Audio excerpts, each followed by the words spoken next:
a big part of conservation is how we get the message out when we identify a particular issue or when we identify something that's really great in the world of oceans, is how do we get that message out and what the effect on people who are receiving that message is, and how, all the parts that go into putting a message together. And I'm really excited today to talk to Marcus Reamer, who's a PhD candidate at the University of Miami. He's studying environmental communication, especially when it comes down to North Atlantic right whales. We're going to be talking about all the things that happen over the last 2 decades in terms of communication, the types of communication that happen, especially within media around the North Atlantic right whales. And it's going to be a lot of fun. We're going to be talking about sort of how journalism, the way it could go compared to the way it does go in terms of when they cover conservation stories and conflict. So we're going to talk about a lot of really cool things. I can't wait for you to listen. Here, let's start the show with Marcus Reamer talking about environmental communication. Let's start that show.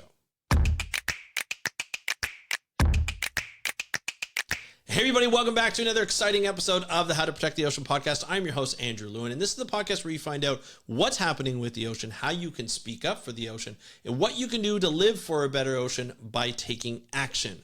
And I have to tell you, I am extremely excited to be talking to Marcus Reamer today. Not just because Marcus is doing his PhD on environmental communication, which is something that I've always wanted to do, or especially lately wanting to do, but we're just going to get down and dirty into this topic because communication, especially science communication, is not talked about enough, in my opinion. I know I like to talk about it because it's something that I'm really, really interested in, but it's something that I feel like we all need to learn about, because it's not just communicators like Marcus and I that are going to be talking about oceans, or directors of communications of different organizations, but it's going to be you and I as just people who are interested in protecting the ocean, how we are going to get those messages across to our family members, our friends, our colleagues, and to make sure that people are thinking and feeling connected to that ocean. And I think that is where we need to go, not only with this podcast, but a lot of other different types of communication styles to get people to really understand the significance of protecting the ocean. So today, I had Marcus on because I wanted to talk to him about, doing his PhD. And so we talked about all the different types of degrees he has. He has 2 masters, 1 PhD, an undergraduate degree, of course. He's about to get a PhD, knock on wood. Hopefully about to get his PhD in about 7 weeks as of this recording. But, I wanted to talk about that process, especially when it came to environmental communication and his thought process on that.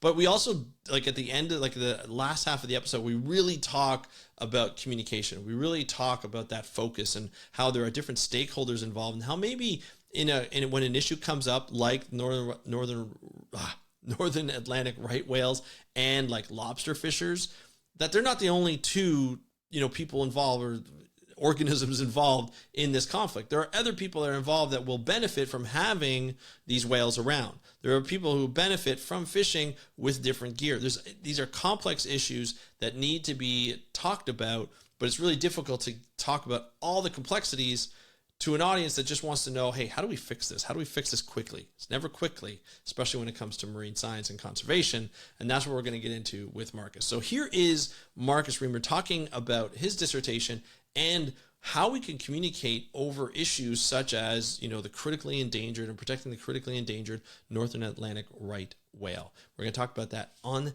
this interview. Enjoy the interview, and I will talk to you after. Hey Marcus, welcome to the How to Protect the Ocean podcast. Are you ready to talk about environmental communication? Andrew, I'm always ready to talk about environmental communication. Are you ready to hear about it? Oh, I am ready. I've been looking forward to this episode ever since we met over LinkedIn. You shared I believe it was one of your chapters of your dissertation that you're currently doing on environmental communications surrounding the oceans. And I think the post was, if I remember correctly, I've seen a lot of posts since, but I think it was about the North Atlantic right whale and sort of how communication was done around the management around that. And obviously we've covered that on the podcast. So we're familiar with the situation in terms of entanglements and, obviously the critically endangered, status of these whales and how shipping is related and all the challenges that they face.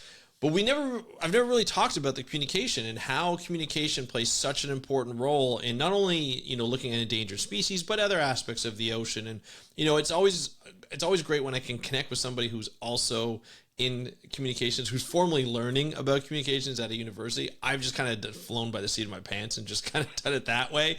But it's great to see and to be able to engage with somebody who's studying it right now and doing, a PhD on it. And then when we looked into it, we started talking before we press record. There's a lot of stuff to you in terms of, like, you have 2 masters, you have a Bachelor of Science. And so we're going to talk all about that and sort of like how you see communication fitting in, not only for like your career in the future, but just sort of in the environmental movement, or, whether it has to do with climate change or oceans, especially, and where that kind of fits in the future for either yourself as well as just sort of the movement in general and the conservation in general. So before we get to that, we're going to get to know you a little bit. So Marcus, why don't you just let us know who you are and what you do? Sure. I am currently a PhD candidate at the University of Miami's Rosenstiel School. I'm in the Department of Environmental Science and Policy, and I'm an ABBIS fellow at the ABBIS Center, which is an interdisciplinary PhD program. I'm currently studying the role of communication and media in the context of whale and dolphin conservation. And that won't be true for much longer. We're recording this today exactly 7 weeks before my defense, which is pretty exciting. So hopefully, by that time, hopefully a couple months from now, I'll be able to say I am a PhD. That's right. Instead of candidate. But I am really fortunate to say that I've spent my entire career in ocean conservation. I started about 12 years ago in animal care and training, where I spent a few years, where I really found my interest in science and environmental communication when I was, talking to visitors from all over the world and sharing stories about our animals and how that relates to animals out in the ocean and what people can do to care for all of them. So a few years into that career, I decided to go back to school. As you mentioned, I have a couple master's degrees. Got my Master of Professional Science from the University of Miami in marine conservation, where I really started to explore the idea of science communication about the ocean, and graduated after the 2016 election. It was kind of an uncertain time for a lot of people and a weird time to be searching for a job. So I wanted to expand my skill set, and I found a really great program at the University of North Carolina, Chapel Hill, in public administration with a focus on nonprofit management. So that's where that second master's comes in. Around the same time that I started that degree, I started working at a job in DC and did those two things together. So since I left animal care and training, I've worked in communication capacities for organizations like Seven Seas Media, the National Marine Sanctuary Foundation outside of DC, and a consulting firm. Yep. And I also work part-time here at the Rosenstiel School, where I share my own career story and experiences with students in our Master of Professional Science program, where I sort of help them explore different career paths, sort of like you were saying before, for people who might not know all that's out there or might want to try different things and figure out sort of where they want to land. So help them explore career paths and prepare for their required internships and postgraduate careers. So a lot to work with here, but currently a PhD candidate, currently helping our master's students in one of our programs across 14 tracks, and just really grateful to be here today and to be able to share my perspective and what I've seen with your audience as well. Yeah, and I just love the beginning of the story too, where you're working a little bit and you kind of figure out, okay, this is what I really like to do. Before that, let's go back a little bit. Before that, did you have a Bachelor of Science at that point, or an undergraduate degree before you worked with the sort of the communications, like the animal communications or the animal care? Sorry. So I got my Bachelor of Arts in Psychology Arts, that's right. with the intent of working with animals. I Right. kind of wanted to live out every 4-year-old's dream and work with marine mammals, and was really fortunate to land a job, right out of college, and did Right. that for 4 or 5 years. So that was Yeah. sort of always the plan, was ocean animals. I grew up in Central Maryland. My parents own a seafood restaurant, and I remember Oh, distinctly cool. from a very young age getting in trouble for trying to bring live blue crabs home to keep as pets. Um, and That's awesome. we traveled a lot to the eastern shore of Maryland and the Delaware beaches. So the ocean's really just always been part of my life. Yeah. And when I was 8 years old, a family friend um, took me to the National Aquarium in Baltimore, and we were supposed to feed the sharks that day. That tour got canceled, and I was kind of salty about it. And the Mm-hmm. backup plan was to go meet and interact with one of the dolphins during the show. And I can tell you pretty much everything about it to this day. So that was my inspiration. Yeah. I was 8, putting on the rubber boots and, Yeah. meeting a dolphin and giving hand signals, smelling fish, in front of a stadium full of people, which was pretty cool. That's The pretty dolphin cool. was, yeah, the dolphin was also 8. Her name was Chesapeake. Oh, And you what's remember really everything. cool, I like that. everything. And what's really cool is that when I was in animal care and training, I actually went back to the National Aquarium to work with Chesapeake and her daughter in the Marine Mammal Pavilion. So it was a Oh, really wow. cool, yeah, really Yeah. cool, like full circle That's so moment to cool. that. The That's the same amazing. dolphin who inspired me to really pursue that career path, who led me to the University of Miami to do all of these things. I got to go back and really get to know her and see how she had grown as well. So a lot of That background is there. that is so cool. I love that. I love hearing stories like that. Now, when you were working at the in animal care, and you're telling these stories, and you said you love sharing stories about some of these animals to connect with people. We are a storytelling species. We like to hear stories. We like to tell stories. What about that aspect said, hey, you know what? I want to start looking at more of a communications role within the oceans or within ocean conservation, because it's not something a lot of people think of right off the bat. Like, I know for me to start doing podcasting, it kind of came around an about way. But what was it for you that said, hey, you know what? This is where I want to go with this. I think it was two things. Like I said, I was really fortunate to just land that dream job straight out of college. So I started really early. I worked down in the Keys, went and worked in Baltimore, had this full circle moment, and was really saying, is this something I can imagine myself doing for, 30 or more years? And, Yeah. a lot of internal dialogue on that one.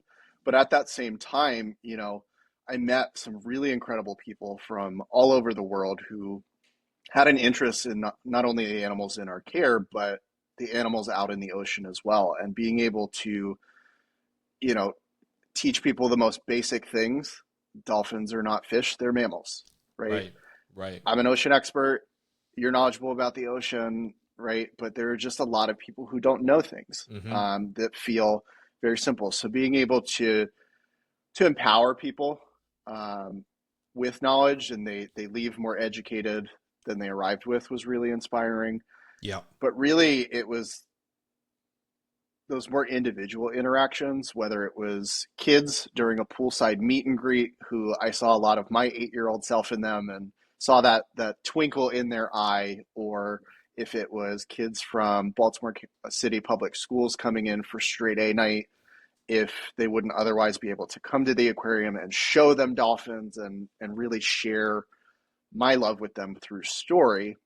And so sort of as I got to the tail end and I was saying, is this something that I could do for another few decades? Like, what does growth look like? I'm a person who really loves to learn and explore and challenge myself. Every day working with animals is an adventure. Um, but thinking about that fulfillment, I was like, you know what? I'm a storyteller. I Yeah. have, used the animals that were either behind me or in front of me or next to me, wherever I was sort of standing in that amphitheater, to inspire people to care a little bit more about the ocean than when they woke up that day. So that's when I was like, you know what? I kind of want to go back to school and I Mm-hmm. want to start exploring science and environmental communication, whatever that means. Yeah. And so it was sort of those two things converging, and it's all history from there. So was it difficult finding you went back, is that where you went back to, was that where you went back to, no, you went back to Miami for that one, right? I went back to Miami for that one. They have a Master of Professional Science program, so Okay. um, it's it's kind of a choose your own adventure. You can Right. treat That's it what I thought. like a traditional Master of Science where you complete a hypothesis based research project, or you can do more professional based non hypothesis work. And so I enrolled in the Marine Conservation program, which is very flexible, Yep. and sort of took coursework that I would have never really thought to take during my undergrad years. Of course, I threw a bunch of marine mammal classes in there um, to feed my passion for that, and was able to explore science communication through my project, which I did with Seven Seas Media, which at that time was Oh, called nice. Seven Seas Marine Conservation and Travel Magazine. Yes, I Um, remember that. yeah, so sort of charted my own course there, but had Hmm. the kind of expert support that I needed in Yeah. our faculty to really work through that, knowing that I was not in a traditional communication program. Right. Right. There's a lot of more hands-on communication roles too, right? I mean, I think that's what it provided. It was like that professional science. Like, I love these programs. I feel like programs like this, we don't advertise enough. I think people think that if you want to go into marine conservation, I've seen this a lot where people are trying to, they work for a bit. They may not have thought about going into marine biology or marine conservation. And then all of a sudden they're like, I really like this. It's really fulfilling. And they're not getting the fulfillment in the current, stream that they're at. So they kind of come back and like, well, I need to become a marine biologist now. And I always tell them, like, you don't necessarily need to become a marine biologist. You might be able to take the degree that you have and then use that to get into, like a master's of professional science or something similar at a different university, and just to be like, hey, like, this is what I can use now. And you don't have to go back to do another 4-year degree to, restart. And that's expensive, one.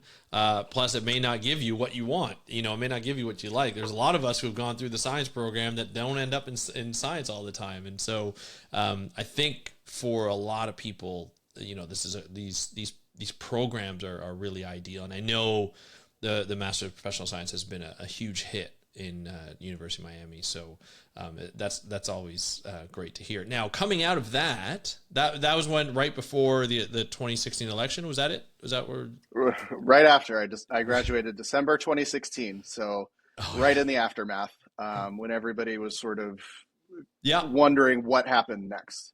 Yeah, because we knew at that point, Trump became president. He wasn't that administration wasn't, I'll say this politely, the most environmentally focused. Let's just say a lot of environmental programs federally got cut, and funding as well got cut, which put a damper on a lot of environmental organizations and their ability to hire and ability to do projects and so forth. So you decided to go back for that master's of I believe it was at Chapel Hill, the public administration.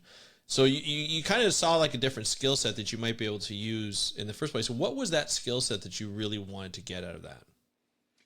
Yeah, I think it's a great point, and I should say that the last quarter of every year can be a challenging time to look for a job, Mm-hmm. right? Because Mm-hmm.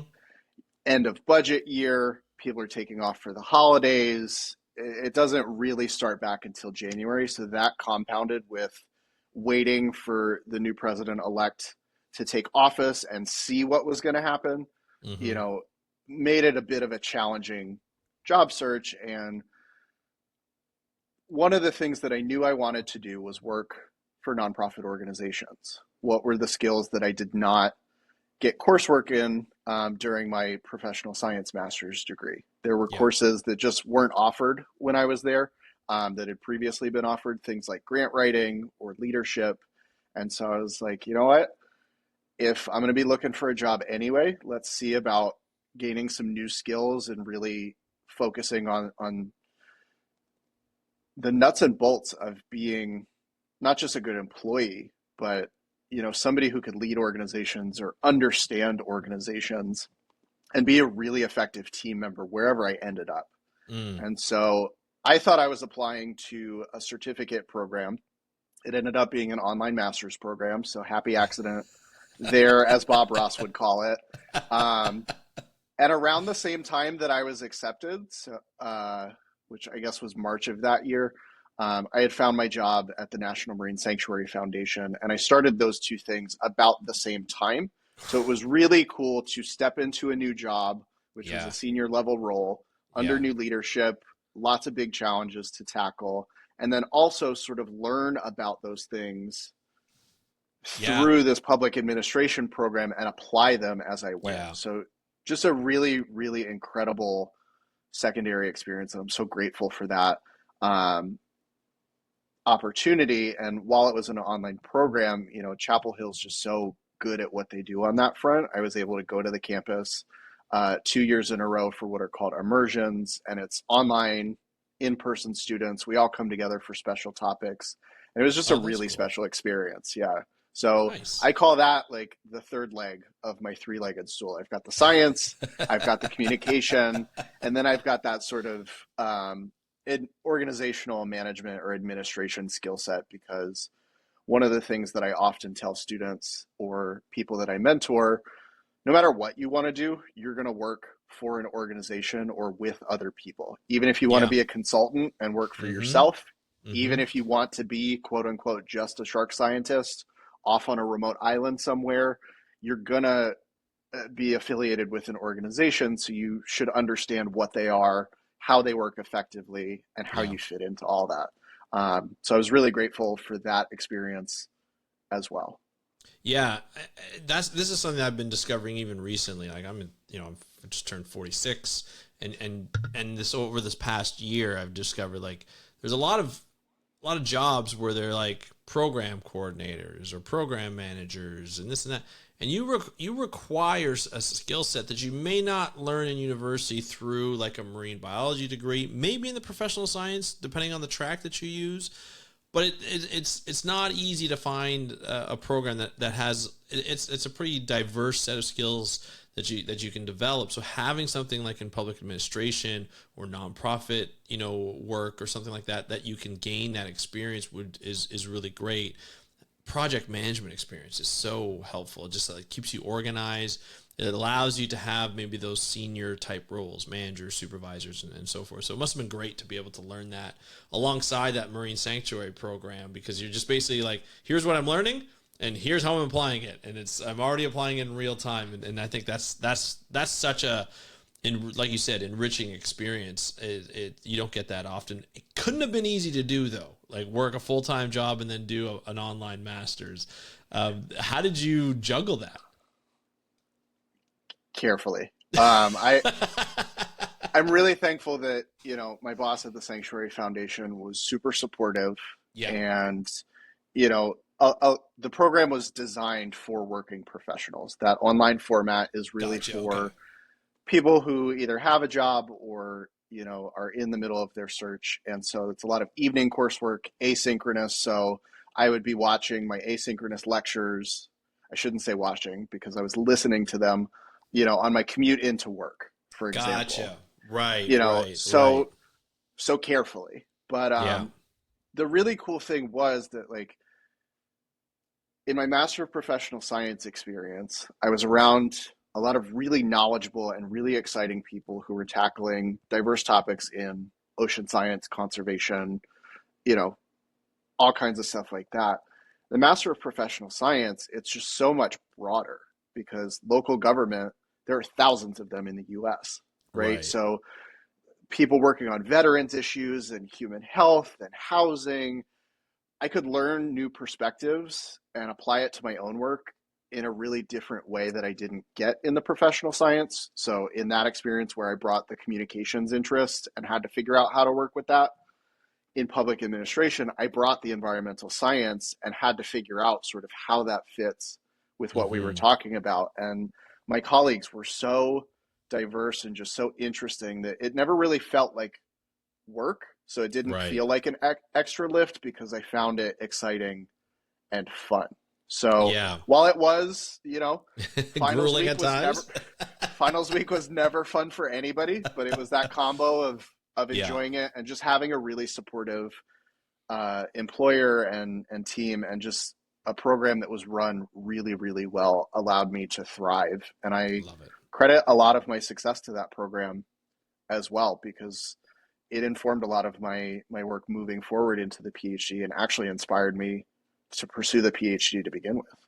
Awesome. That's great to hear. And so that's what made you do the PhD. That's what my next question. Going back to University of Miami to do the PhD, why there? And again, going into communications, like, what did you have the idea of what you want to do going into the PhD, or was this something you had an idea of who you want to work with and they had some ideas? It's an interesting question, because my parents bring this up all the time. I said I would never go to graduate school, and then I went, and then I went again, and then I went a third time. So it's sort of it's evolved as we've gone, I should say. Of But course. Yeah, that's true. coming out of the public administration program, I was like, man, I still just don't quite feel finished. And the things that I was seeing, I was the communications director for the Sanctuary Foundation. I had, you know, just an incredible front row seat to what was going on in ocean science and conservation across the country. At the time, there were 14 sites from American Samoa to the Florida Keys to Yeah. Massachusetts, different communities, different topics. I could be talking about whales in one meeting and then shipwrecks in another, Yeah. working to support fundraising, talking about grants we were making. So just that incredible diversity of topics that I could talk about was really fulfilling to me. But I think it was in that role that I was really just noticing this gap between ocean communication and terrestrial conservation communication, climate communication. And that really inspired me to pause and be like, I'm thinking about a PhD. I think I would want it to be about ocean communication and really how that fits the ocean conservation movement. And this was before the UN Ocean Decade and things like that. So I was like, you know what?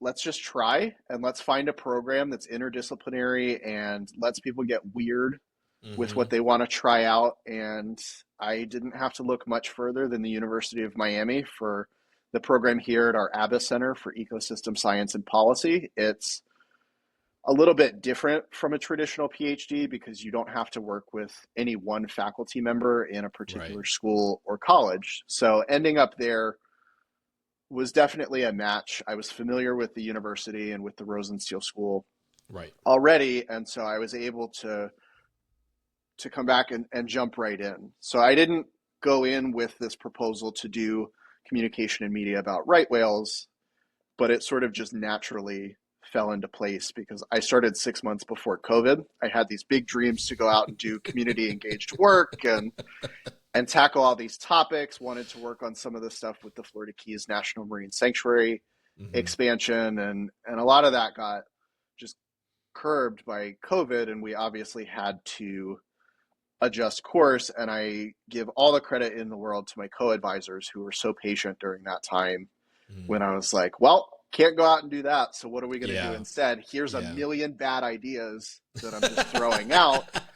What do we think could work? So I not only came into the PhD with an open mind and an open question, but the world altering sort of change that was COVID also forced me to think on my feet and brought me to this moment as well. Yeah. Yeah. Well, I mean, that's great. Like the one interesting, I mean, there were a lot of interesting things that happened during COVID with graduate students, some good, some bad. A lot of people had to pivot and switch the focus of their, some people couldn't do field work anymore. So they had to, take the data they had and make the best of what they could and maybe elaborate on some other things or like I said, pivot their dissertations on in ways that they never thought of before. So it definitely, you definitely built the skill set as a graduate student during COVID. where you had to be really resilient, and I'm sure it tested the mind, body with all of that. But to do so, what did you decide when you did your PhD, as that changed where you couldn't do as much community engagement, if at all? What line did you want to go towards? Like, what line did you want to follow in terms of those bad ideas that you said you put forward? Yeah, well, and I shouldn't call them bad ideas, but Yeah, it's just, I get you. I know what you mean. Yeah. When you brainstorm, there's just so much that ends up on the cutting room floor. And that's, if I looked back at my idea sheets from year one versus now, I would wonder what the heck I was thinking. But I think that's all of us when we look back at our past work. So, for sure. One, the fact that I had the experience as an online student at UNC really helped me learn to work effectively online and in a virtual environment. So that's when I said, you know what, it's, at least for the foreseeable future, we're going to need to look into things that don't require interacting with people. So what is that? Exploring media, whatever that looks like. And I tried my hardest coming into this PhD to try to branch out and do other topics, and whales and dolphins, they always just call back to me. And so I was like, you know what, whale and dolphin conservation. My advisor at the time agreed. She said, this is your wheelhouse. There's no need to try to branch outside that. So let's just follow that where you think it'll lead. And around that same time, 2 documentaries came out about right whales. And I said, well, this is ripe. This is prime for the exploring, and this is the kind of work that we can do. This is something that's timely. It's, not around people. So what if we did right whales? Yeah. And that's sort of how we ended up on that one. I had been familiar with it. Right. I had obviously learned about it in courses, done projects. I did like my GIS course in the MPS program. I did a paper about right whales, supported some of that work while I was with the Sanctuary Foundation. And I was like, this is where we'll land. I think we can do something pretty interesting with this and look at right whale conservation from a different angle, which also kept me motivated, going back to what you said about needing resilience and, to be able to make it through a graduate program. That was something that was going to keep my attention and keep me motivated, not all day, every day, but having an interest and feeling like I was doing something interesting definitely helped. So that's how we landed on right whale communication, right whale media and communication. Yeah, not communicating with right whales, like talking to them or getting there. It's about the media. And to be honest, like there were a lot of things that went on, not only in the past, but even during COVID in regards to North Atlantic right whales. I mean, we've seen like in the early 2000s, they weren't critically endangered, or maybe even before that. And then all of a sudden they plummeted. And then, there was that disastrous year of fatalities it was 2017, where they started to come up to the Gulf of St. Lawrence here in Canada. There's been a lot of stuff that went on pre-COVID, but even with COVID, during COVID, even up to like last year, there were a lot of things going on, especially around, a lot of the sustainable seafood programs that were supporting, lobster fishing and crab fishing and shrimp fishing and anything that had to do with a pot that was on the ground and a line that would go up where these whales would kind of swim through because they couldn't see it, and then they would end up getting hurt, could die of infection or what have you. Plus, shipping channels and so forth. Like with climate change kind of rearing its ugly head, especially nowadays, and seeing the different patterns that we're seeing of distribution with North Atlantic right whales, it wasn't a bad time to start looking at how the media was portraying this from a conservation standpoint, as well as probably from a bit of a controversial standpoint with how different organizations and governments were taking a stance on protecting these animals, from a fisheries perspective as well as from a conservation perspective. So there's a lot that was going on, in the last 20 years or more, 24 years to say, hey, like there's a lot that you can go here. Now, when you look at media, were you looking at how the media was portraying, like looking at the different sides, and if there's one that was being, more biased towards like one way or another, like the conservation or not? What was the question that you had, the overall question that you had? There's a lot there. So maybe what I'll do, I'll walk you through the sort of order of my dissertation projects, and we can Perfect. follow the thread lines that we're interested in. So Yeah. the first paper as part of the core of my body of research right now is not actually about communication or media, but it was a really important chapter, and that was a law and policy case study related to the Eastern North Pacific gray whale. And I Okay. chose that. That was a project that I started looking into while I was a master's student, and it's a really incredible conservation story because that was the first marine mammal ever removed from the U.S. endangered species list for a successful recovery rather than extinction. And that Mm, was done in 1994. And so what I did with that paper was look at this sort of historic context of how we went from industrial whaling, where we decimated nearly all whale stocks globally, to a place where whales are almost celebrities out in the right. ocean. And so really looked at the law and policy decisions, the cultural movement, the I should say movements that Mm-hmm. took place over a span of about 40 years, and then the law and policy framework under which we were able to help that population of gray whales not only recover but thrive, where they're now in these sort of boom and bust cycles. So, walking through that helped me explore the complexities of marine mammal conservation and management, not just under US law, but under international law and all these different agreements. And it introduced me to some of the cultural movements and the conservation marketing that Right. helped whales become those celebrities they are today. And that actually has come up in subsequent projects. So that was chapter one. It's really chapter two, but the first project, law and policy case study, we did it before. Can we do it again with these same laws, these same frameworks for animals like the right whale, the Rice's whale, other endangered species? And then I moved on to the next project, which was a content analysis of whale watching operator websites in the US. Mm, And if I were to ask you what you thought environmental media was, you would probably say things like documentaries, presentations, displays yeah. at zoos and aquariums.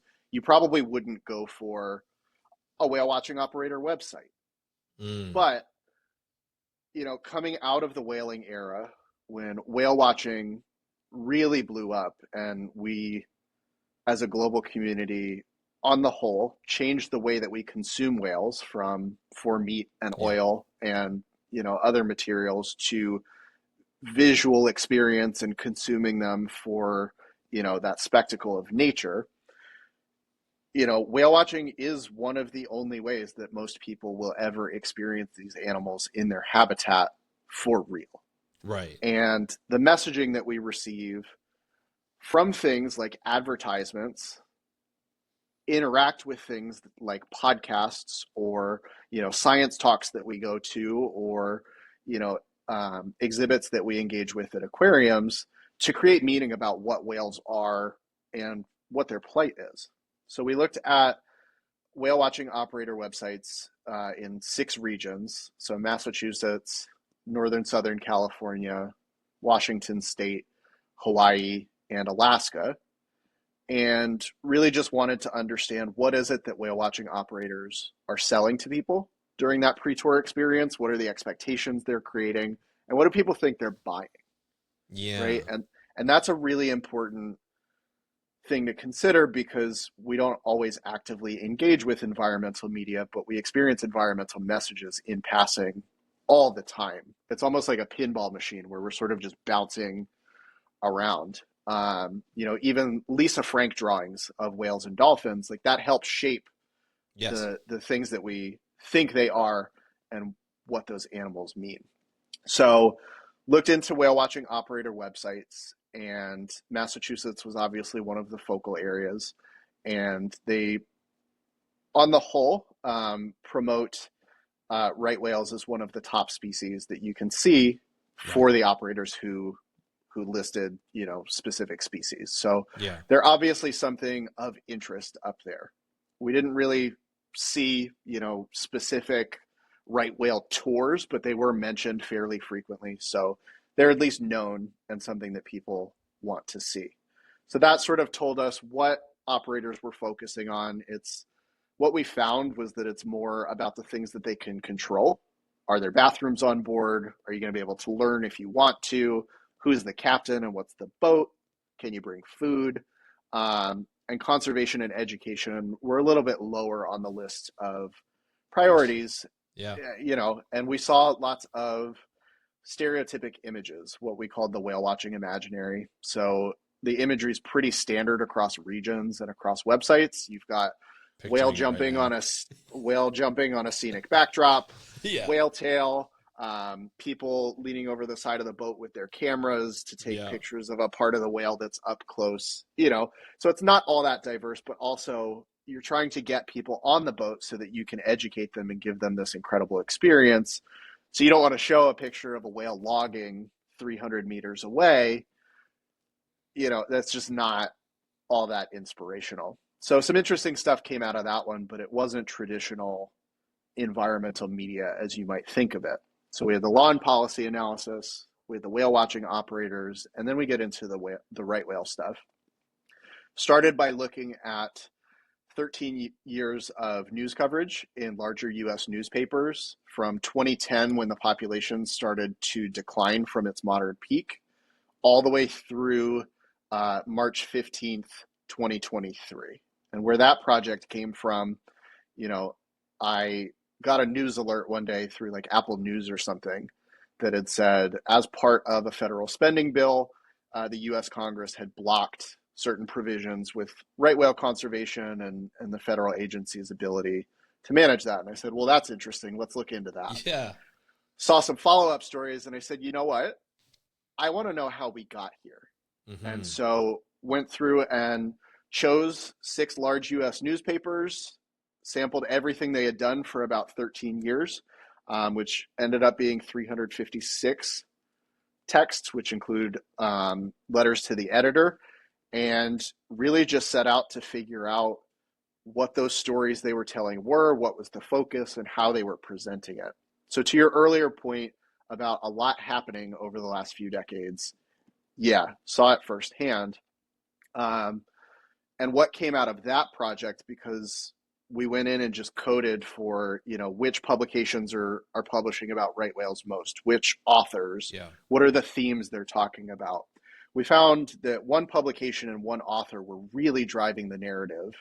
And that started in 2017, that summer that you mentioned, where at least a dozen whales were found dead in the Gulf of St. Lawrence, where they didn't at the time have legal protections. And that started what we call an issue attention cycle. We're quite familiar with those as consumers of media, but I really looked at all of that coverage through the lens of issue attention cycle, which says media will follow predictable patterns to focus on what's problematic or what they can dramatize to maintain consumer interest until they grow bored and move on to something else, right? And we can talk more about that if you want, but we found that there was an issue attention cycle surrounding entanglements in fishing gear, specifically as it related to the New England lobster fishery, where everybody sort of focused in on that. They focused on the drama, the conflict, disagreements, and it was huge, and it was contentious, and it's a really interesting but tangled web. And it was really interesting to see what came out of that. And so followed that more than decade of news media to say, what were the important events? Who were the featured actors? So who were the human stakeholders that the journalists went to, or who engaged with journalists to co-create the story? And what would that story be, for people who are following along? Most people, they read stories here and there, but we looked at the full what's called media discourse, to make sense of sort of not news media as an outside actor looking in and showing people what is, but Hmm. really as participants in environmental politics who, serve as this political arena for different interests to try to shape public discussions and inform policy decisions. So some really interesting stuff came out of that. And as part of that issue attention cycle came the two documentaries that I mentioned earlier.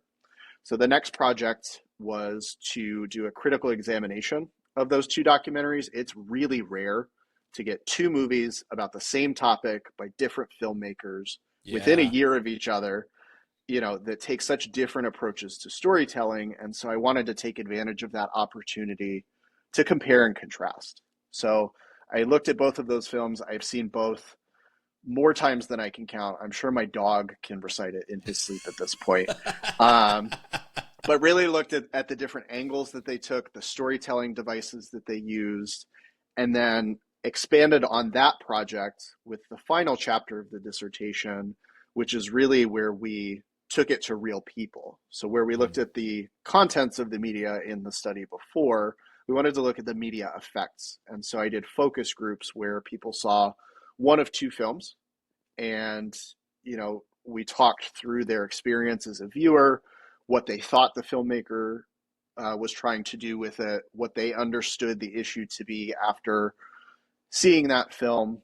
And so that was a pretty interesting way to not only compare and contrast, the critical reading that I did with the way that people experienced it, but also helps offer some informed insights about messaging surrounding right whale conservation moving forward, and then the use of wildlife film in support of conservation. And what was interesting about this project is that I was able to do the focus group work in southern Delaware and Maryland's eastern shore, which is along the right whale's migratory pattern, but it's not near critical habitat. These are not people who are probably tuned in to all the drama in the newspapers and things like Right. that. They may have heard of right whales, so they weren't involved in the films. They probably hadn't seen them. So being able to talk to people with relationships to the ocean and an interest in conservation, show them these films and talk to them about it was a really cool experience. So those are the projects that I've worked on that are Yeah. going into the dissertation. A lot there. So happy to Yeah. follow what piques your interest.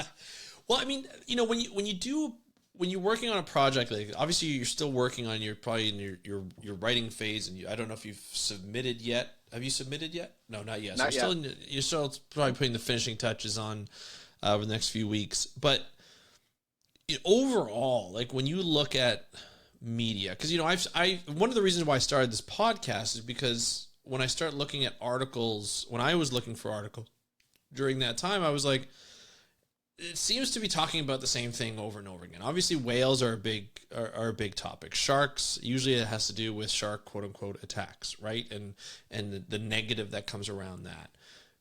When it came to North Atlantic right whales, was it like what were the types of when different types of media started talking about it? Say like mainstream media, like newspaper articles or digital newspaper articles and things like that. What was the content? Was it more of, oh, another North Atlantic white whale was discovered dead? Here's it. Or were there any coverages on any potential, and if there were available, optimistic articles or optimistic stories of right whales that survived, or like new calves coming through, or what have you? Like, what was the tone of those types of stories that you found? So looking at 13 years of news coverage, I saw pretty much everything Right. under the gamut that you just mentioned. From 2010 to 2017, it was fairly rare to see stories about right whales in the publications that we sampled, other than, NOAA is urging vessels to slow down. Right whales had been sighted in this area, Gotcha. or right whale was found dead here, or right whale calf was spotted here. There were some talk of like naval bases in Georgia, Jacksonville at that time. A couple stories bubbled up there. some stuff about energy development, but it Yeah. was lots of like one-offs. Yeah. Then 2017 happened and things started to intensify a little bit. And so in an issue attention cycle, this theoretical framework that I used, step Yeah. one is that you have this issue that's known by the people it affects most, and probably some experts who are working on it, but it's not really something commonly known by the public. And then there's this period of intense enthusiasm, or what they call alarm, Mm-hmm. right? And so that's when there's a huge problem and it becomes sort of prevalent, or more prevalent, in the coverage that people start seeing. And that was 2017. Yeah. That's when you started to That's when you saw it. hear right whale dead, right whale dead, right whale dead. They're in this place that we don't expect them. Yeah. And then along with that is this enthusiasm that, we're going to fix this. We have this problem. We can all do it. And then you move into this third stage, which is where you have to grapple with reality. You realize the cost of significant progress, and that's where things start to fall apart a little bit. And then it decreases from there, right? Okay. And so there's a gradual decline in public interest at stage 4, and then at stage 5, the person who coined the issue attention cycle framework talks about the fact that it's kind of in limbo. The topic will remain something that people are interested in. Maybe it'll pop up here and there again, but it's probably not going to be as intense as it had been earlier in the cycle. We saw the same thing with COVID, right? It was this Right. unknown thing that started, Yeah. in a far off place, and then it made its way over here. We were all going to do this. All we need is a vaccine. Costs of significant progress. Oh, here's what closures mean. Debates Mm-hmm. over vaccines. And now where Yeah. are we? People all but forget about COVID. So this is Yeah. a fairly predictable way of looking at media. And to take it back to right whales, during that third stage, realizing the cost of significant progress, it really focused in on fishing gear entanglements. And so what did that mean for science communication? What did it mean, for the overall discourse? There's lots of issues facing the right whale. They're all integrated. You Yep. brought up earlier climate change. There's vessel Yep. strikes. There's ocean noise. There's entanglement. And so what I saw was really excellent science communication, focusing on the biggest issue that's causing the greatest harm, that where there was an opportunity for the greatest conservation gain, which Yeah. happened to be reducing the risk of entanglement for whales. Yeah. What came with that was this perception that environmental groups or whoever Mm-hmm. was singling out lobster fishermen and trying to do these nefarious things. And what that did was increase the representation of lobster fishing voices, who then, in collaboration with journalists, and that's not like a thing that happens actively, it's just sort of Right. how the reporting shook out, really focused on what harms further regulation on the fishing industry would do to them and their communities. And so it then became this debate between, I call it the clash of the titans, between protecting right whales or protecting lobster fishing rights, and only one side could win. And so that's really the thing that the media coverage overall focused on for the remainder of the time. You heard things about vessel strikes, Yeah. some stuff about, during the Trump administration, offshore oil exploration permits and undoing environmental regulations. That was mentioned. Biden took office in 2021.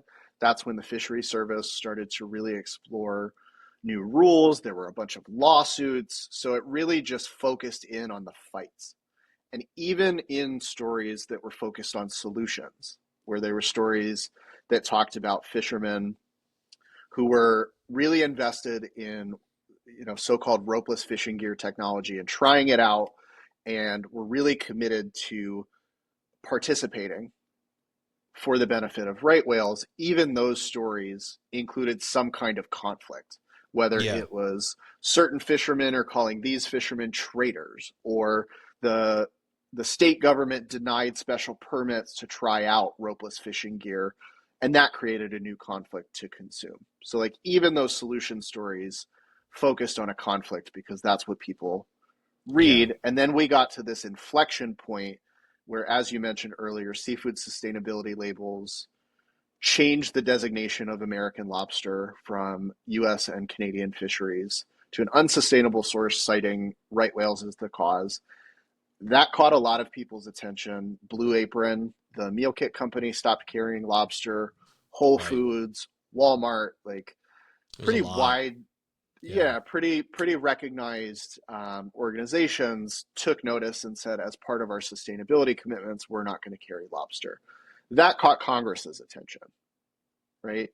And then in an unrelated federal spending bill, all these things happened. Right whale provisions were written in, took everybody by surprise, where the fishery service is basically not allowed to impose any new regulations until 2029. We came out of that period and into 2023 with lobstermen suing the Monterey Bay Aquarium for their seafood watch decision. So, to answer your question in short, after all of that detail work, is really to say the coverage focused on conflict and disagreement and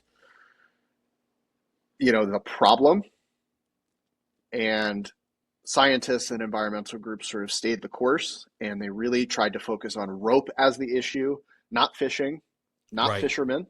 It's Right. rope that we Yep. want to address. This is where our greatest gain is, and this is where we think our expectations are realistic. And Hmm.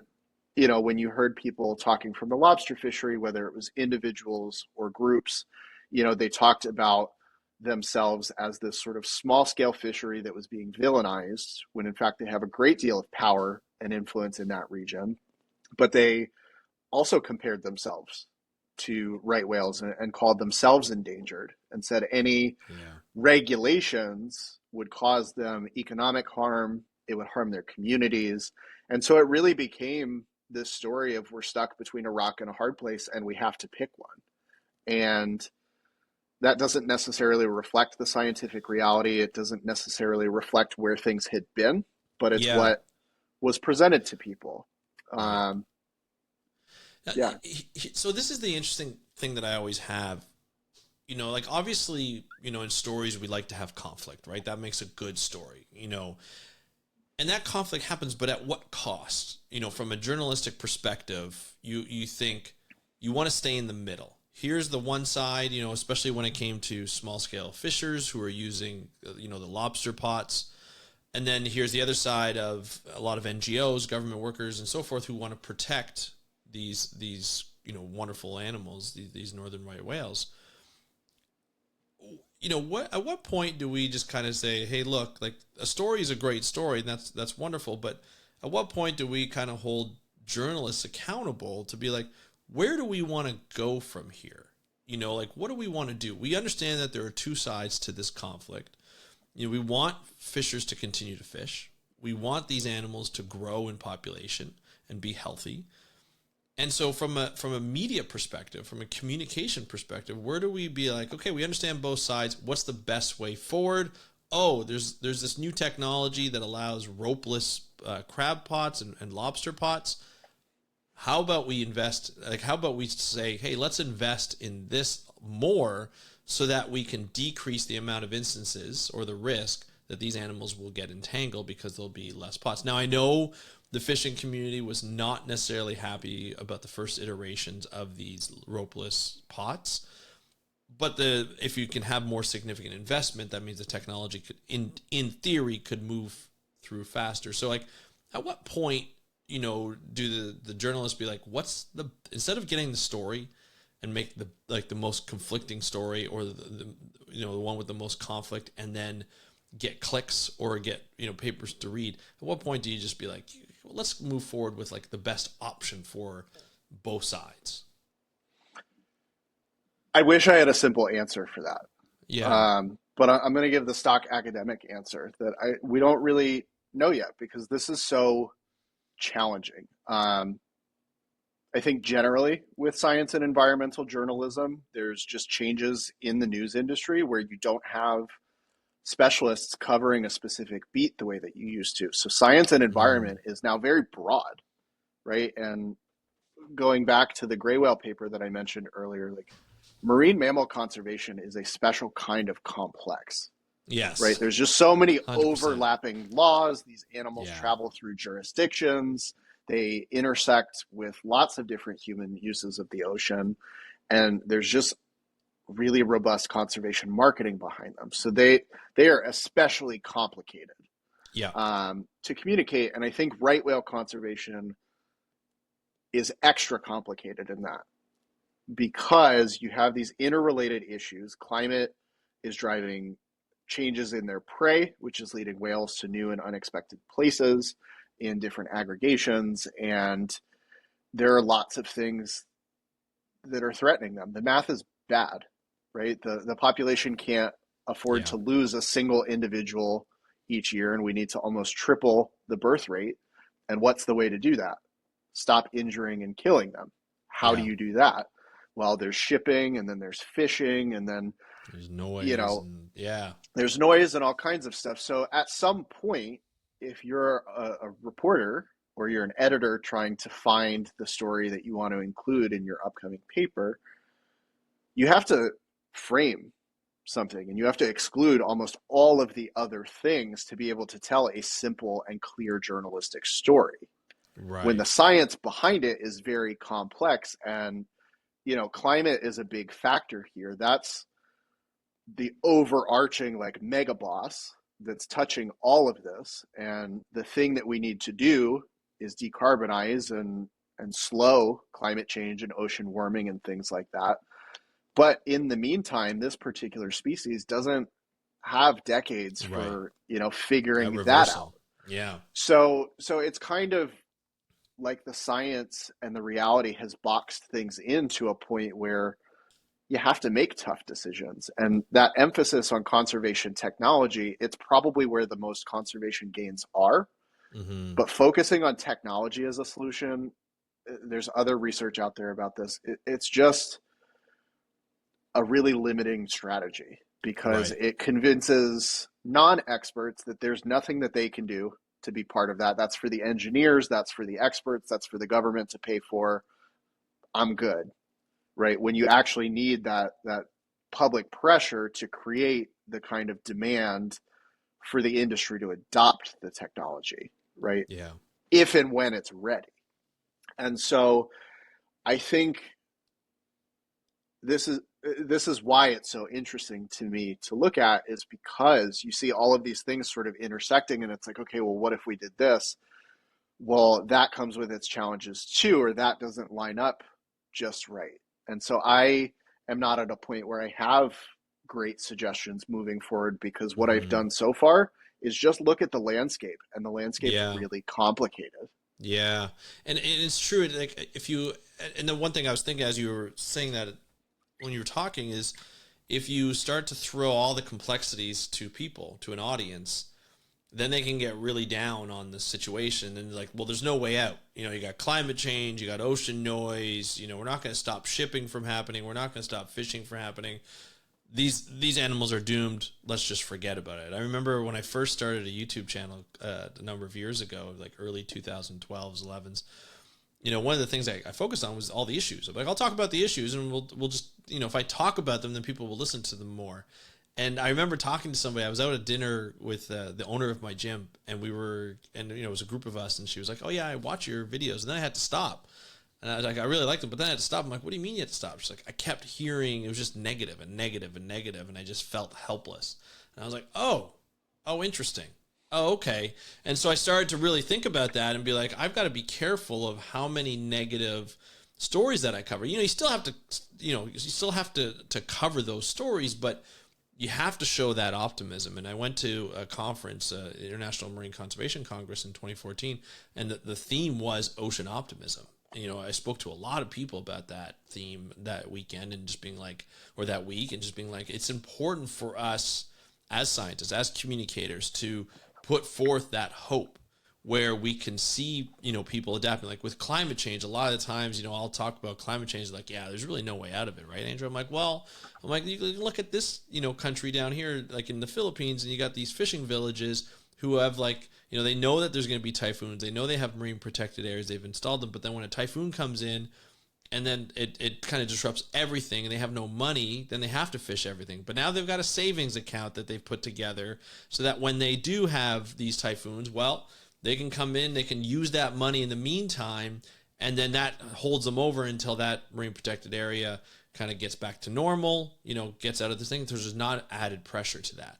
And people are like, oh, wow, I didn't know that. That's really cool. And so it's like me trying to get all these little stories that may not be huge on, the global market of media, but it kind of gives people a little bit of hope here and there and kind of piecing those together. But it would be interesting to hear, I've always thought about this as like having focus groups and getting their responses to certain episodes that I do, to be like, what were your thoughts on this? On this type of messaging, and what was your thoughts on this type of messaging? Like, what if we throw all of the gambits against the North Atlantic right whale and just be like, what are your thoughts after we talk about this? And the fact that hey, they still have calves, there's still some calves. What are your thoughts? And then just talk about one issue, because I feel as though some people will think, and some audience members may think, that if we just cover, like, I did a story when Seafood Watch pulled Monterey Bay's Aquarium Seafood Watch pulled their support for the lobster fishery, the main lobster fishery,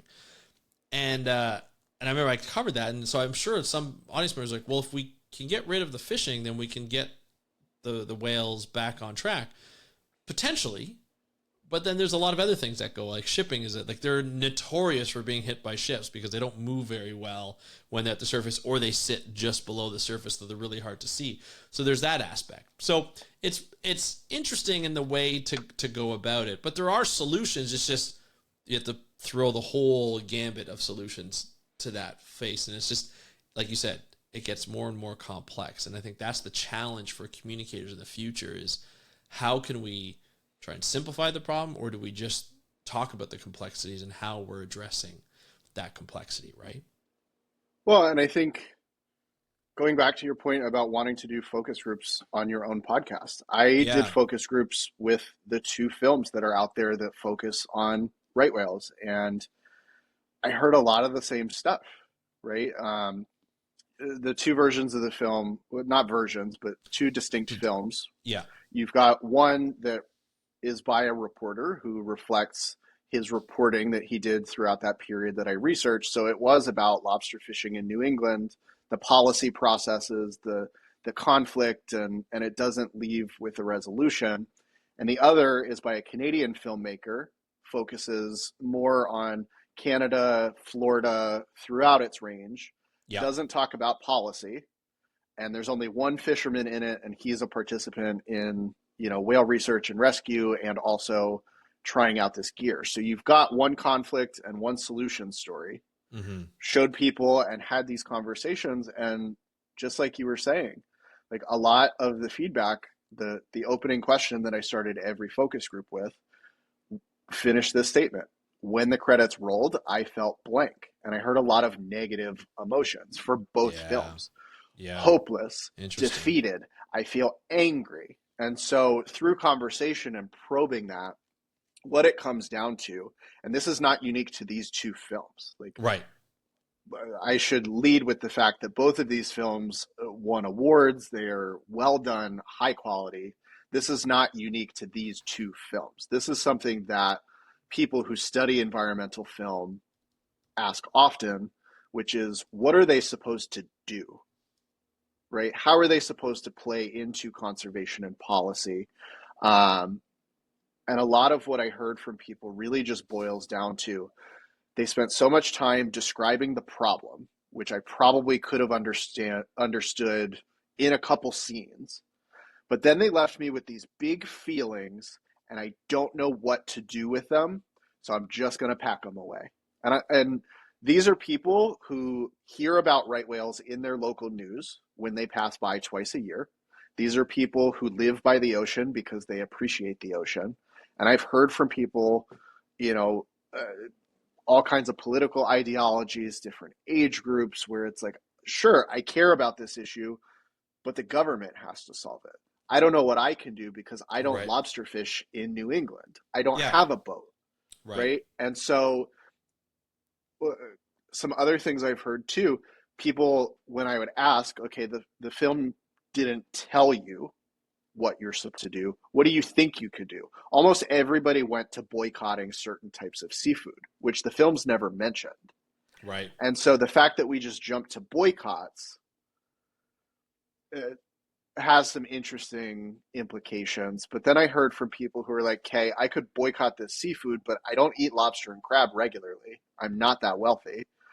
Or I heard from a couple people who say, okay, well, I'm not supposed to eat beef because of climate. I'm not supposed to eat chicken because of climate. I'm not supposed to eat soybeans because of water.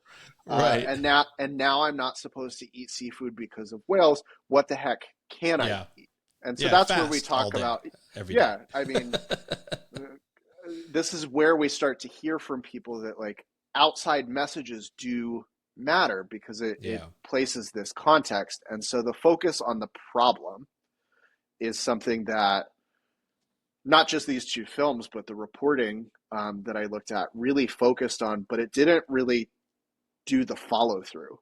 Whereas Mm. lobster fishermen could tell you what happens if there are more regulations, right? Yes. Or at least that's their argument. And Yeah. so I think in a situation that is so uncertain, we don't know what happens to the ecosystems if right whales disappear. They've been depleted for so long. Maybe it's some localized effects, or maybe it's part of a larger cascade. We don't know. And Right. so people recognize after seeing these films, they know extinction is bad. They Yeah. know we need to avoid it, but they don't quite see how they can get involved. And that left them feeling stuck and angry and hopeless. And even when I did hear positive emotions, it was in response to seeing this incredible footage of right whales and not the Right. story. And No. so going back to your point, like there has to be some kind of agency, but also some of the things that we really need to do are kind of boring. When we're talking about conservation technology and ropeless gear, I heard from a lot of people, oh, well, the federal government should just fund that. But they didn't put that together with the fact that federal agencies took budget cuts last year, Yeah. or that every time you vote, Yeah. that has implications for right whales, or each year during congressional appropriations, you should reach out and tell your members of Congress that you want to see funding for right whales, because if it's not in that bill, there's no Yep. guarantee it gets done.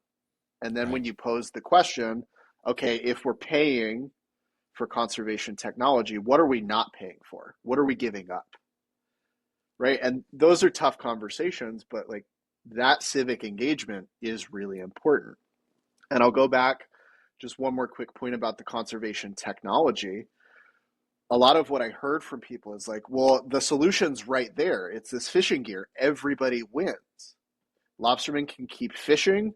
Whales stop getting entangled. Hopefully, these whale disentanglement people are out of a job and happy about it. But nobody's really brought up the perspective of the lobsterman either. What does it mean to be a fisherman? Mm-hmm. Right? Like there's a huge sense of identity there. There's cultural importance of Yeah. fishing the way that their grandfathers or great grandfathers fished, and that's missing from the conversation. So that it's not just NOAA should pay for this technology to be developed and implemented. Yeah. It's also how do you persuade an entire industry that this can work and that this is worth doing. And, Yeah. and so I think it's really hard to simplify the story, and you have to make decisions because there's no way one movie, one news article can capture 4+ decades of science and conservation, or nearly a century of the right whale being endangered. But future movies and future Mm-hmm. communications should explore some of these other topics, especially because it's not just whale conservationists and experts and lobster fishermen who are affected if we lose the right whale. There are indigenous communities who had no part in hunting the right whale to near extinction, who would Yep. have to grapple with their losses. What does that do for conservation morale, right? What does it do in the ecosystem? So what does it do for tourism? I looked at whale watching websites in another project. I didn't hear from whale watching operators in news coverage or these films or anything like that, right? Yeah. So when we Where are their focus interests? in, Yeah. when we focus in on these two just titans, we sort of miss out on all the other color around Yeah. that for this black and white story. And then it just leaves people feeling like, well, that's a big bummer. I have to focus on the cost of living right now, or Yeah. my job, or Yeah. parenting. So I'm going to forget about the right whale. Yeah, that's too complicated. I can't figure it out on my own. Yeah. Yeah. Who I am think I? it's really interesting too. You mentioned a couple things. One, looking at documentaries in general, the one that when you mentioned, they focus mostly on the problem, and then they don't really give time for all the time for the solution. Well, the same thing happened. I remember watching Chasing Coral. That's another one where they focused too much, or they focused so much on the problem, which, cool technology, really interesting to see. But you felt depressed at the end. You even see scientists like crying as they're like looking at the Great Barrier Reef, at a conference that's bleached by 90%. And then after that, their only solution was to go into kids' classrooms and, tell kids about corals and how important they are and this and that. And you're just kind of like sitting here. And I remember seeing on Twitter and on social media the reactions to the movies and just being like, I feel like, well, there go corals. Like, that's it for them. Too bad. Like, dive while you can. And it was disheartening after a while to look at that and just be like, oh man, like that's how people see these when we do these videos. It's so important to do what you talked about and start talking about, look, like you can avoid seafood if you that's what you choose to do. Everybody makes their own choices.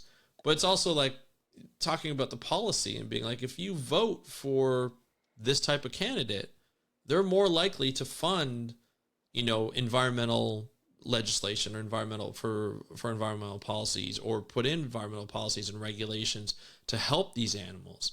So now you're doing it just by putting a vote, you're helping them in that respect. And yes, you can still avoid, plastics, you can still avoid, seafood if you choose to do that. But at least you're hitting it for like a multifaceted. The solutions are multifaceted just as much as the issues that hit us. So I think that's a really interesting thing to point out when we talk about these types of stories, is focusing on all the things that we can do from small to tall just by voting. And that's one thing I focus on here is it's always voting. There's a very important election coming up, for the U.S. It seems like Canada is not far behind in terms of our federal government, but it's so important to highlight that, especially with these days when the parties are so, black and white in terms of their differences and what they're going to fund and what they're not going to fund. It seems like one party's more apt to fund environmental legislation and put in environmental legislation than others. And I think I feel that's really interesting, and trying to get out of the whole, let's put environment to the side because we have all these other issues to deal with, and try and bring it in and be like, yeah, well, we can deal with all of them together. I think is really important. But Marcus, this has been a riveting discussion. I'd love to invite you back on. We're coming up on time, but I'd love to invite you back on to talk more about this. Maybe once you become a doctor, I'll be able to call you Dr. Marcus Reamer, which I'm looking forward to doing. But I want to thank you for coming on and discussing this with us. It's not often we get to really dive deep into communications. And I want more and more people on that I'm starting to meet more science communicators out here in this, digital universe, and being able to discuss it more, because one of the things I tell our audience is we need to talk about this. One thing is to be aware and learn, but we need to continue to discuss this on multiple levels. And the more we can learn how to do it, the better. So I think that's it's great to have you on, and I'm looking forward to having you back on after your PhD and after you relax a little bit. I'm sure you'll want to relax. But who knows what it is to relax in a life like mine? And you'll probably do another master's at some point. my parents joke that my only option, I'm squeamish, so I can't go to med school. So I might just go get an MFA or a JD. But if there's one message that I want to leave off on with hopes that we can speak again in the future, Absolutely. I would love to come back. A lot of what I've found, not just in my experience with PhD research, but throughout my career, is that we tend to think of communication as a thing that just happens. And that's changing, for climate communication, for other forms of environmental communication. But for ocean topics specifically, there are certain barriers to public engagement that we have to learn how to do really well. We have to understand them, and we have to put money behind that. Funders have to incorporate that into research. We need more people to take an interest in researching ocean communication, because things that I've heard from people who walk on the beach every single day, whether it's in Florida or whether it's here in Maryland and Delaware, is that it feels far away. Right? So there's a perceived distance, but then you have to think most of the world does not live next to the ocean and experience it every day. So there is a real distance too. Yeah. And so the thing that I find to be important, the stuff that I've done with right whales, I hope will be helpful, not to just to that cause, but to figuring out how we can incorporate communication into comprehensive conservation strategies, whether that's research or practice, to make the most of this ocean decade and beyond. So how can funders do more to support social science that incorporates communication? How can we support more interdisciplinary work, with the limited funding that we have for all the big challenges that we need to address? So ocean communication is certainly something that I am interested in, I've gotten good at, but there are just barriers that are in the way that we need an all hands on deck approach to help achieve a lot of those sustainability goals. So absolutely. I think that's my closing message, if there is one. It's one of hope and optimism, and a call for action, which is we got to put money behind it and bring people like you and I into the fold to help make sense of some of this stuff, not just for non-expert audiences, but for the people who are directly involved as well. Filmmakers, journalists, nature writers, you name it. Communication scholars and practitioners are really valuable resources to helping achieve conservation or organizational goals. Absolutely. Marcus, this was wonderful. Thank you so much for coming on the podcast. Looking forward to having you back. Looking forward to hearing that you have successfully achieved that PhD and that doctor status. And I can't wait to see what you're up to next. It's going to be a lot of fun, whether it's another graduate degree or working in with the rest of us. It's going to be a lot of fun. But I want to thank you again for coming on the podcast, and I can't wait to have you back on. Yeah, thanks again for having me. I'll see you next time. Thank you, Marcus, for joining me on today's episode of the How to Protect the Ocean podcast. This was an episode that went a little longer than normal. Apologize for that. We're getting in, we were geeking out about it. I really appreciated Marcus's time, of course. Thank you, Marcus. But this is something that, we're going to have more conversations on. He's got to prepare for his PhD, and he's willing to talk all the time about this. And I'm sure we could have gone on for another couple of hours, but we're not Joe Rogan. We don't have the 3-hour podcast.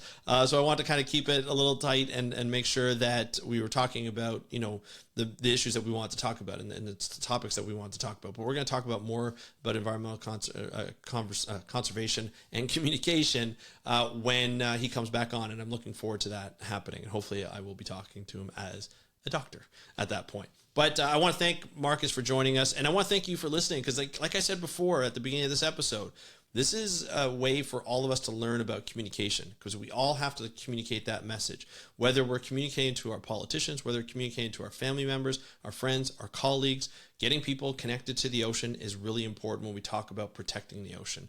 Whether you live in Ontario like me, surrounded by the Great Lakes and beautiful rivers and watersheds, that's how I feel connected to the ocean. Every time I look at water, I think about the ocean. That's me personally. Not everybody feels that way. I remember, just a quick anecdote. I remember being at a conference in PEI, and they were talking about how people who live in Toronto, when you sit at Bloor Street, and Yonge, and you look down towards the water, you look south towards the water, you can't see the water from there. Obviously, it's a big way. There's a lot of land in between that, but there are buildings in between that, and the lake shore now is just covered and peppered with condos, and not necessarily a good thing. And so you're not seeing the lake, you're not seeing that water body, you're not seeing the shoreline, and that could affect the way you feel connected to a big body of water like Lake Ontario, or like any of the other Great Lakes, or like an ocean body or a major river like the St. Lawrence River. That matters. And so planning a city, making sure that we all feel connected, make sure that we talk about the benefits of water, the benefits of being close to water and seeing water on a regular basis, whether it's any body of water, that's really important. And being able to talk about it and being able to make sure that we get that message across is critical to protecting the ocean and protecting our water bodies on this planet, which covers most of the planet. So, we need to talk about it more. We need to learn that. And so I want to thank Marcus for coming on the podcast again, to be able to help us talk about that and teach us about what he learned through his dissertation and what we can learn from him in this podcast. So I want to thank him again. I want to thank you for listening and you for putting in the time and the effort to help protect the ocean the way that you do. And I'd love to hear your questions or comments about this episode. You can hit me up on Spotify. You can comment there. You can comment on a YouTube channel where this will be put at. And you can also, reach out to me on Instagram at How to Protect the Ocean if you're listening to your favorite podcast app and they don't have the comments. I don't understand why podcasts don't have comments right on the episodes. That would be so cool. I like the way Spotify is going about it in the way that they have interaction. So that would be cool. Let's see what we can conjure up in this episode and the questions that come in, the comments that come in. I'd love to hear your comments later on. So thank you so much for joining me on today's episode of the How to Protect the Ocean podcast. Have a great day. We'll talk to you next time, and happy conservation.